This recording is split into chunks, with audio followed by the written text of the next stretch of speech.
The white picket fence is freshly painted. The hydrangeas are in full bloom. From the outside, my life looks like a high-end catalog for domestic bliss. I am Claire. I am the woman who balances a mortgage, a marriage, and a precocious 8-year-old daughter named Lily. For 10 years, I've played the role of the grateful daughter-in-law. I've cooked the Sunday roasts, laughed at the stale jokes, and ignored the subtle barbs about my lackluster career. My mother-in-law, Beatrice, is the sun our family orbits around. She is elegant, terrifyingly organized, and possesses a smile that never quite reaches her eyes. She calls me dear, but it sounds like a clinical diagnosis. Everything has to be perfect for the garden party, Claire, Beatrice says, adjusting a single silver spoon on the patio table. My husband, Mark, stands behind her, nodding like a bobblehead. He's a good man, or so I tell myself. He just happens to believe his mother is a living saint. He doesn't see the way she rearranges my furniture when I'm not looking. He doesn't hear the way she sighs when I mention a promotion at work. I've got it under control, Beatrice, I say, forced warmth coating my words. I've spent a decade molding myself into the shape they wanted. I am the peacemaker. I am the one who swallows her pride to keep the dinner table quiet. I trusted them with my heart, my time, and my sanity. I thought that if I gave enough of myself, I would finally belong. Lily runs across the grass, her blonde pigtails flying. She's holding her favorite sketchbook, the one I bought her for her birthday. It's her private world, filled with drawings of dragons and stars. Beatrice watches her with a predatory sort of affection. She loves the idea of a granddaughter more than the girl herself. She wants a mini version of her own socialite self, not a dreamer who gets grass stains on her knees. The sun begins to set, casting long, jagged shadows across the lawn. The guests are arriving. The wine is flowing. I feel a strange prickle on the back of my neck. That was the moment I realized the air felt too still, like the moment right before a glass vase shatters on a marble floor. I see Beatrice beckon Lily over to the refreshment table. I see the glitter in Beatrice's eyes. It's a look I've seen before, usually right before she dismantles someone's confidence with a single sentence. I move toward them, but the crowd thickens. A neighbor stops me to talk about the weather. My heart begins to drum a frantic rhythm against my ribs. I should have moved faster. I should have seen the cracks in the illusion long ago. I finally break free from the neighbor's grip. The music is playing, some upbeat jazz that feels entirely wrong for the sudden chill in the air. I find them by the rose bushes. Lily is clutching her sketchbook to her chest. Her knuckles are white. Her lower lip is trembling, a tiny earthquake of emotion. Beatrice is standing over her, tall and rigid. She has a plate of expensive, imported macarons in her hand. Her cousin's son, a spoiled 10-year-old named Leo, is standing next to her, smirking. Lily, give Leo your sketchbook, Beatrice says. Her voice is like velvet wrapped around a razor blade. He wants to draw, and you've had it all afternoon. It's only polite to share. But Grandma, Lily whispers, her voice breaking. This is my special one. It's almost full. I don't want anyone to mess it up. I can get him some plain paper from inside. I see Beatrice's face shift. The mask of the doting grandmother doesn't just slip, it disintegrates. Her eyes turn cold, a predatory gray. She leans down until she is inches from my daughter's face. Listen to me, you selfish little girl, Beatrice hisses. In this family, we do what we are told. If you can't be generous, you don't deserve to be part of this circle. Lily shrinks back, her eyes welling with tears. It's mine, Grandma. Fine. Beatrice snaps, straightening her spine. The silence that follows is deafening. If that's how you feel, then I'm done. No sharing? Then I'm not your grandma. Don't come to me for hugs. Don't look for me at your school plays. As far as I'm concerned, I don't have a granddaughter. I feel the blood drain from my face. My breath hitches in my throat. I expect Mark to step in. He's standing 5 feet away, a drink in his hand. He heard it. He had to have heard it. Mark, I gasp, looking at him. He looks at the ground. He looks at his mother.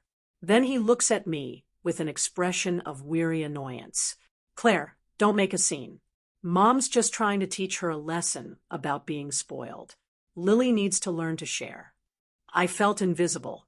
My husband was watching his mother verbally disown our child over a notebook, and he was siding with the aggressor. She's 8, Mark. I find my voice, but it's shaking.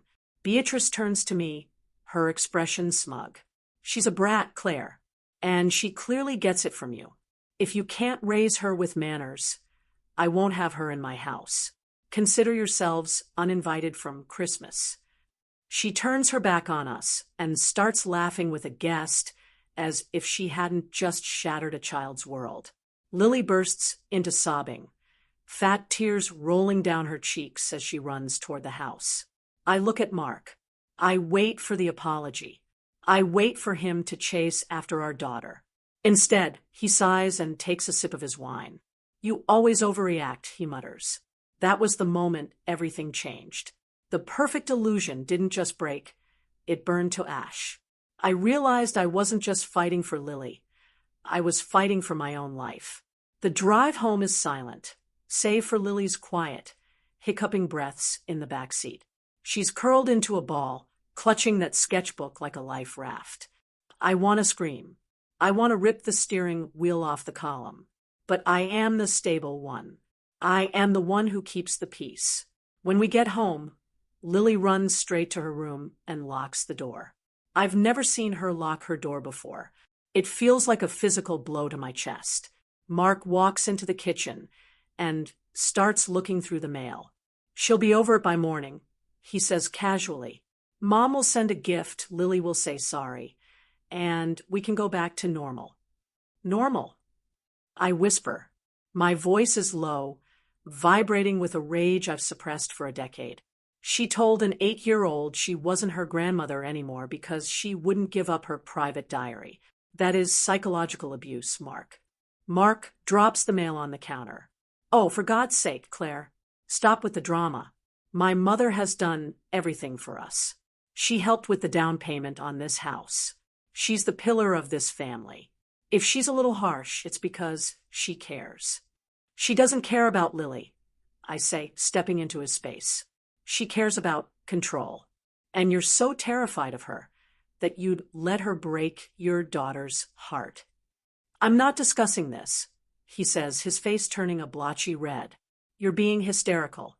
I'm going to sleep in the guest room. I can't deal with your victim complex tonight. He walks out. I stand in the dark kitchen, the hum of the refrigerator the only sound in the house. I feel like I'm drowning. I trusted them. I thought we were a team. I go to Lily's door. I knock softly. Sweetie, it's Mommy. No answer, just a small, muffled sniffle.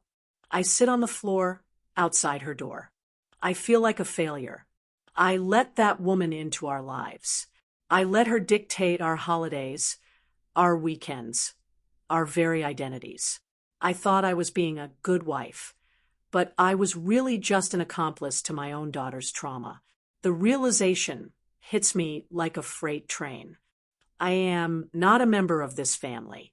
I am a guest who is only welcome as long as I follow the house rules. I spend the night on the floor outside Lily's room. My back aches, but the pain in my heart is worse. I realize that Mark isn't going to change. He will always choose the pillar over the person. As the sun begins to peek through the hallway window, I make a silent vow. Beatrice wants to play games. She wants to use family as a weapon. They thought I wouldn't fight back. They thought I was the quiet, submissive Claire who just wanted everyone to be happy. They were wrong. The next few days are a blur of icy silence. Mark acts like I'm a ghost. He leaves for work early and comes home late. He hasn't spoken to Lily once. I, however, have been busy. I start by looking through our joint finances. For years, Beatrice has been helping us. I find the records of the gifts she gave us for the house. They weren't gifts. They were high-interest private loans she'd had Mark sign behind my back. My blood runs cold. This wasn't just emotional manipulation. It was financial shackles. But then, I find the real prize. I'm cleaning out the junk drawer in Mark's office when I find an old tablet. It's logged into his cloud account. I shouldn't look. I should respect his privacy. But respect died at the garden party. I find a group chat. It's Mark, Beatrice, and his sister, Sarah. The date of the chat starts months ago. Beatrice. Claire is getting too confident at that job of hers. She needs to remember where her loyalties lie. Mark. I know, Mom. I'll make sure she stays home for the holiday events. I told her the office party was canceled. Sarah. LOL. She's so gullible. Just keep her focused on the family image. Mom. Did you see the way she dressed Lily for the brunch? Trashy. I feel a wave of nausea so strong I have to grip the desk. They weren't just judging me. They were actively sabotaging my career. They were laughing at me. I scroll further. I find a message from the night of the garden party. Mark. Claire is furious about the sharing thing. She's making a huge deal out of it. Beatrice. Let her rave. She has nowhere to go. I own that house, remember? If she pushes too hard, remind her who pays the bills. She'll crawl back. She always does. She'll crawl back. I stare at the screen until the words blur. They think I'm a dog on a leash. They think my love for my daughter and my desire for a stable home make me weak. I look at the legal documents for the house again. I see a loophole. The loans Beatrice gave us were never properly filed with the county. In the eyes of the law, they were unsecured debt. And the house, the deed is in both my and Mark's names. I realize Beatrice doesn't own the house. She just convinced Mark she did.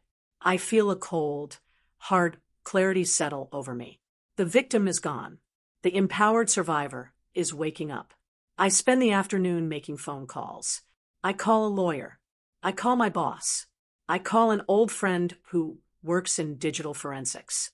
I'm not just going to leave. I'm going to dismantle the pillar brick by brick. I look at Lily, who is finally sitting at the kitchen table, drawing again. She looks up at me, her eyes still guarded. Mommy, she asks, is Grandma really not my grandma anymore? I kneel down and take her hands. Lily, some people are like clouds. When they disappear, it's a much brighter day.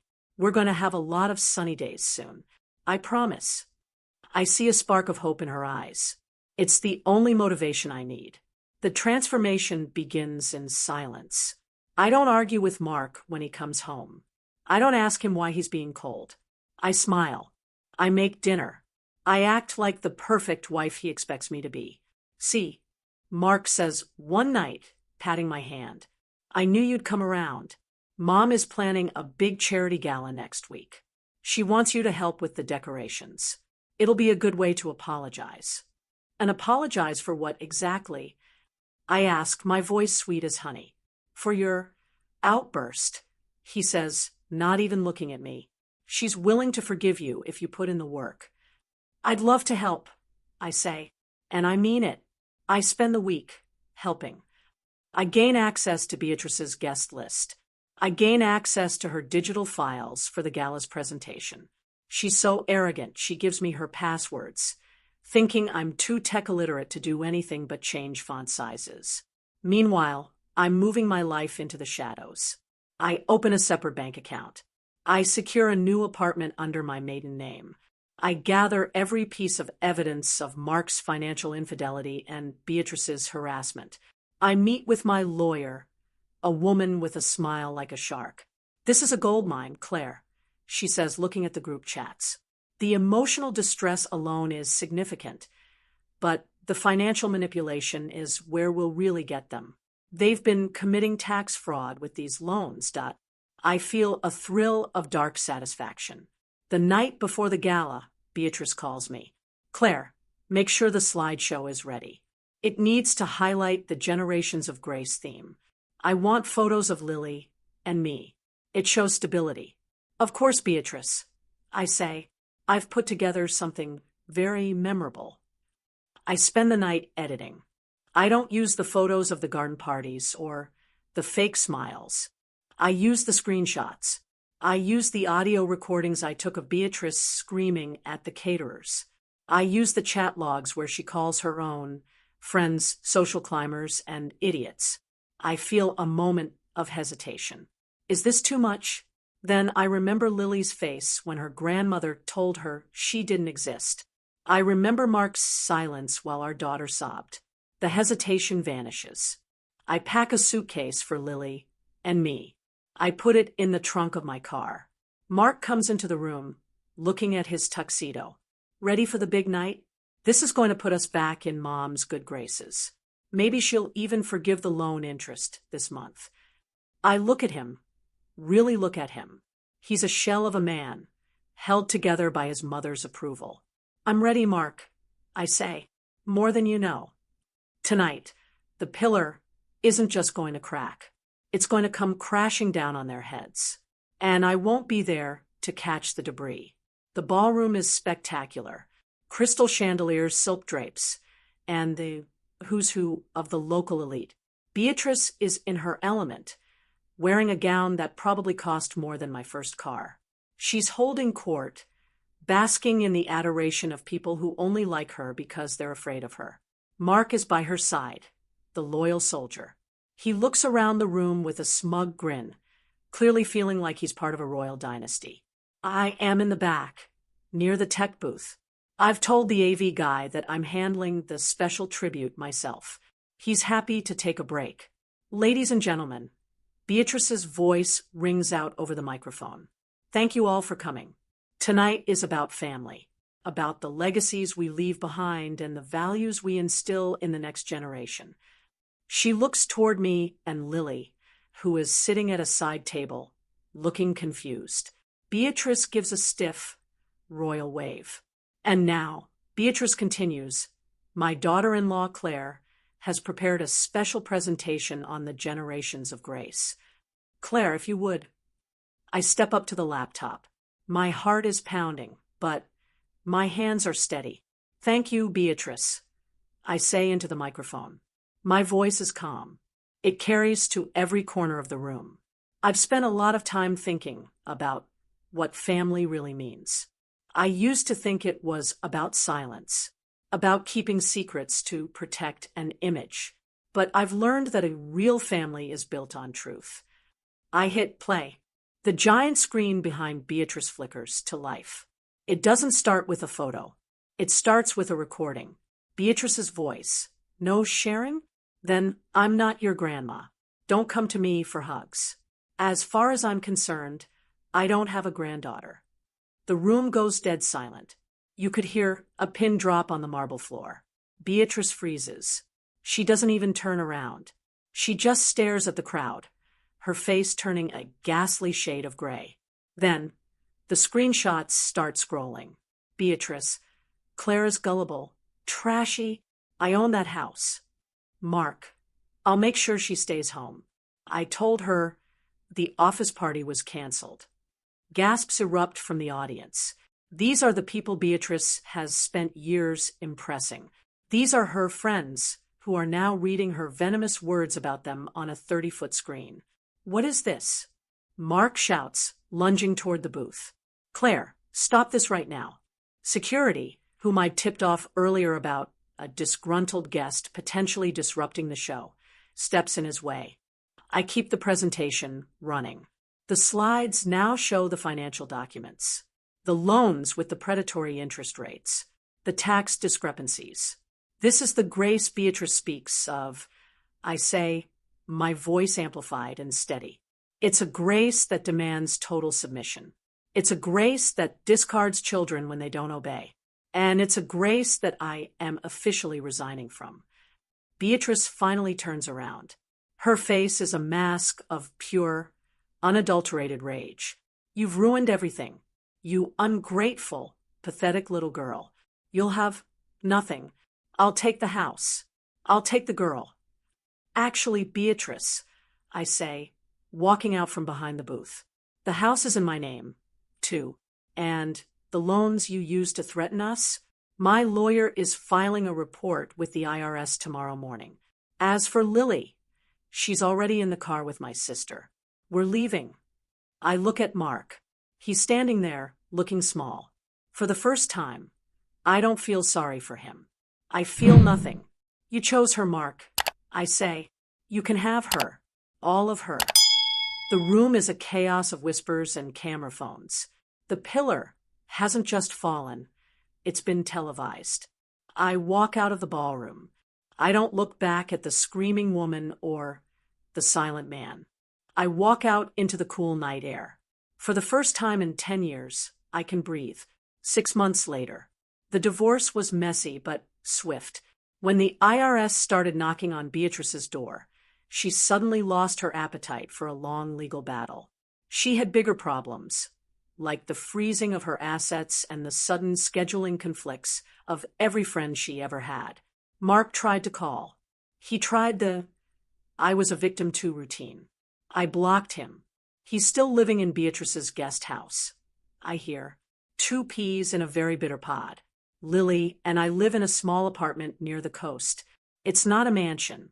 It doesn't have a perfect illusion fence, but the air is light. I'm sitting on the balcony, watching the waves. Lily is next to me, her sketchbook open. She's drawing a picture of a woman standing on top of a mountain. The woman has wings. Mom, she asks.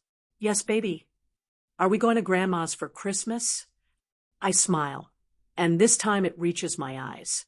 No, sweetie, we're going to the mountains. Just us. And maybe we'll invite some people who actually know how to share. She giggles and goes back to her drawing. I look at my phone. A news alert pops up. Beatrice's charity foundation is being investigated for embezzlement. The fall from grace is complete. I thought losing them would be the end of my world. I thought that without the family structure, I would be nothing. I was so afraid of the silence that I accepted the screams. But sitting here, watching my daughter grow into a girl who knows her own worth, I realized the truth. I didn't lose a family. I shed a skin that was strangling me. I am Claire. I am a mother. I am a survivor. And I am finally, truly home. Sometimes losing your family is the price of finding yourself.